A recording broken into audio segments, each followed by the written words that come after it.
The East Side Gallery, the row of murals on remnants of the wall, is a popular tourist attraction in Berlin. One of the most famous of these is the one by Günter Schäfer, called Fatherland, showing a combination of the German and the Israeli flag. In one version, explaining that the artwork is a memorial against any fascist tendency, emphasizing two dates. One, November 1938, when the anti-Semitic pogroms marked the low point in German history.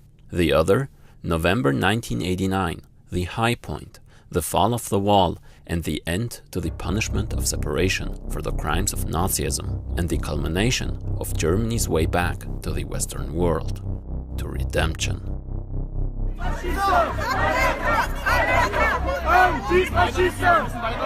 Kannst du mir eine völkerrechtswidrige Handlung Israels nennen?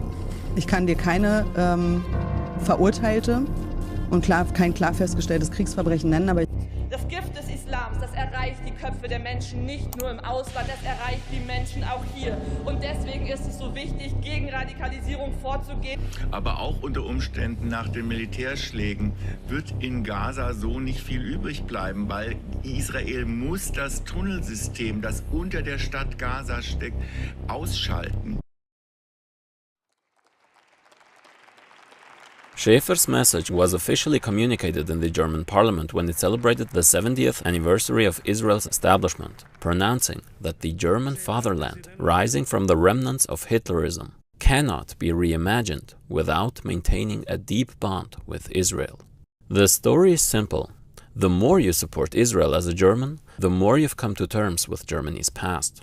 The Social Democratic Party leader said, quote, "By protecting Israel, we protect ourselves from the demons of the past of our own people." The Green Party speaker put it more succinctly. Israel's right to exist is our own. What about Die Linke, the left, the supposedly anti-capitalist, most left-wing party in the German parliament? Their speaker articulated Germany's special responsibility towards Israel, invoking philosopher Theodor Adorno, emphasizing, quote, "the moral obligation to do everything so that Auschwitz may not repeat itself." The conservative parties said the same, and the rising far-right AfD party with links to neo-Nazis would echo this vision. On this matter, the parties in the German parliament are more united than on anything else. If all of this seems absurd to you, that's because these politicians never actually speak about the concrete content of German relations with Israel. All this only makes sense if you realize that German discourse about Israel says less about Israel, but more about Germany. The history of German support to Israel is highly underappreciated because the world focuses more on the US. However, it was first and foremost the West German state, led by former Nazis in all of its institutions, that enabled the continued existence of the State of Israel. Without understanding how the German ruling class, along with its enablers among the so-called left, addressed its dark history through bourgeois propaganda, particularly through the fabrication of a hollow Erinnerungskultur, memory culture, it is hard to grasp the nature of Germany's obsession with Israel and its leading role in escalating militarization and fascistization in times of decaying imperialism, combining unhinged support for Zionism with the outsourcing of fake European guilt to the Muslim and Arab world, a strategy that has served as a linchpin for the rise of Islamophobia and the whitewashing of the Nazi past.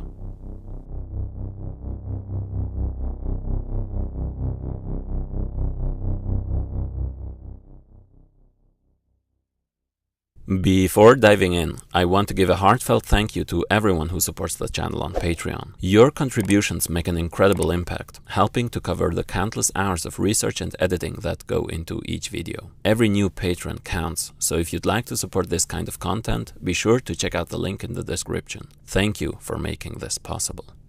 After World War II, through a special assembly of psychologists, sociologists, and anthropologists, the Americans were conceptualizing so-called denazification, quote, largely as a psychological and cultural task, under the assumption that National Socialism was simply, quote, a type of behavior, a public attitude, and an effective relationship to the state, independent of those other political institutions.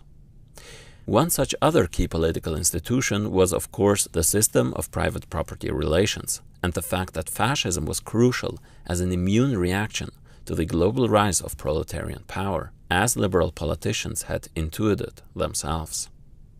Winston Churchill would assign to Zionism the same function, as explained the video on left Zionism.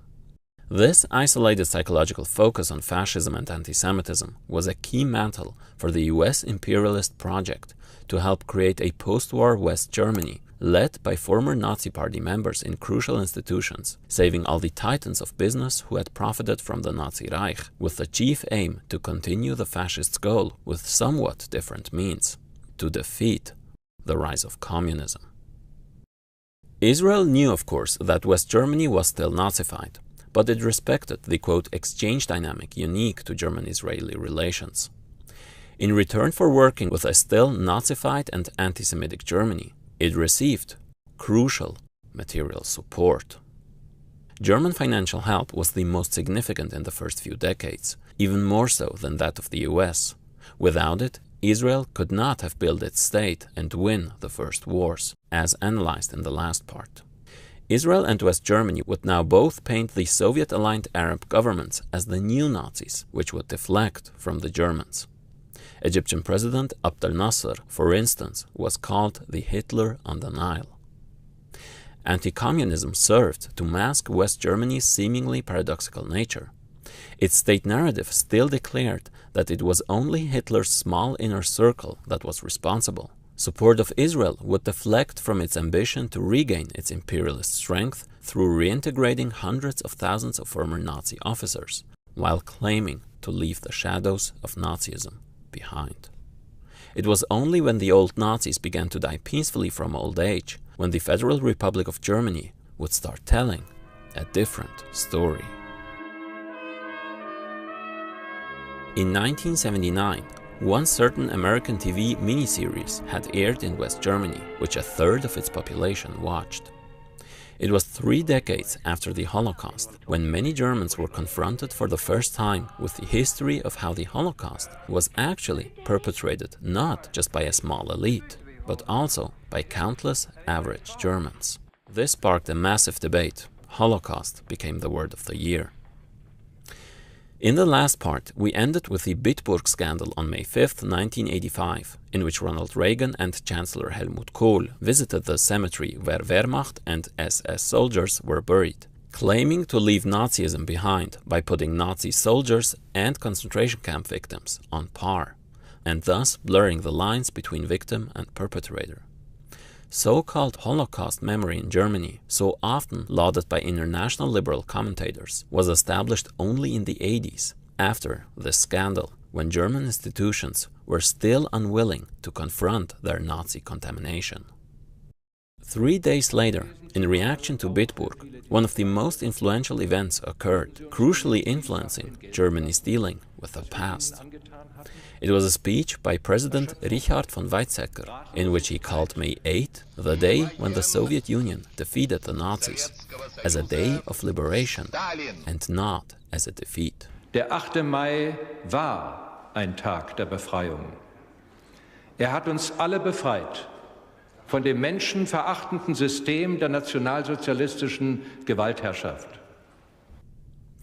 This did not reflect the truth, of course, since the majority of Germans did in fact experience the end of the Third Reich as a defeat.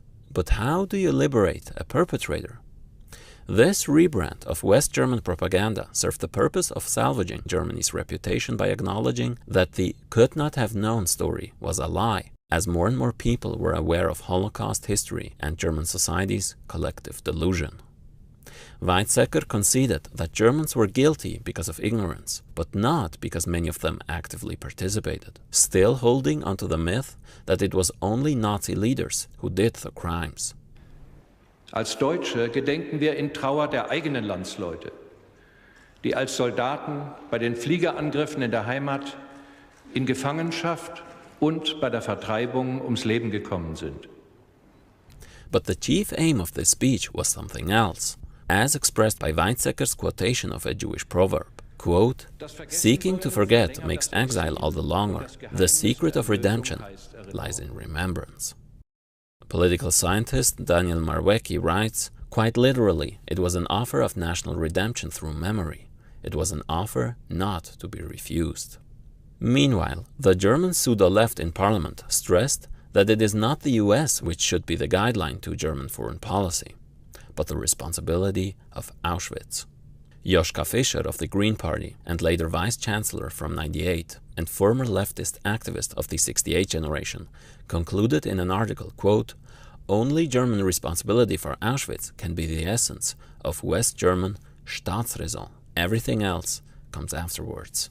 Staatsräson is the reason of state, or more accurately, the maxim for state action. One of the most brazen examples of how this is currently implemented is the new decree in one German state, where people will have to pledge allegiance to Israel's right to exist when they apply for German citizenship.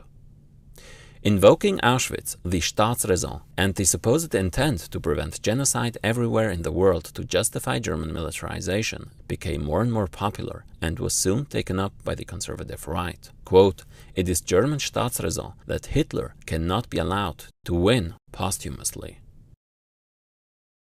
Another crucial work that educated people around the world about the concrete history of the Holocaust was American historian Roll Hilberg's The Destruction of the European Jews, the first comprehensive historical study of the Holocaust, finished in 1955.